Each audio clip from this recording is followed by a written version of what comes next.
In this video, I want to demonstrate how to work with folders inside Lightroom Classic. So after the import, you have the possibility to work with the folder structure as Lightroom said you should use it, but I say it's better to change it a little bit.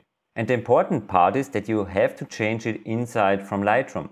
Because if you go outside Lightroom, so I right-clicked on this folder and say Show in Finder, you see that's exactly the folder name over here.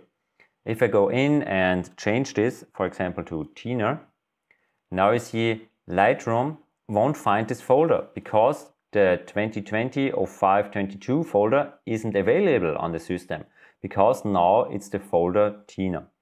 And that's bad because right now you have to say right-click, find missing folder, then hunt through your file system and say if you look if you find it, and that's here, and now you can relink this folder.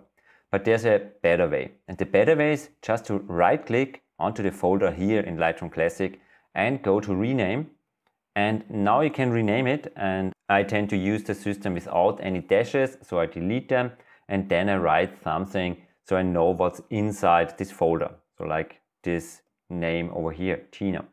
And now the folder is also renamed correctly in the file system. So you see, if you rename it into or out of Lightroom, then inside the system the folder gets renamed as well. So here you learned rename your folders from Lightroom Classic inside Lightroom Classic, so the folder structure gets renamed on the system as well. Don't do it the other way around because then Lightroom will have troubles finding your folders.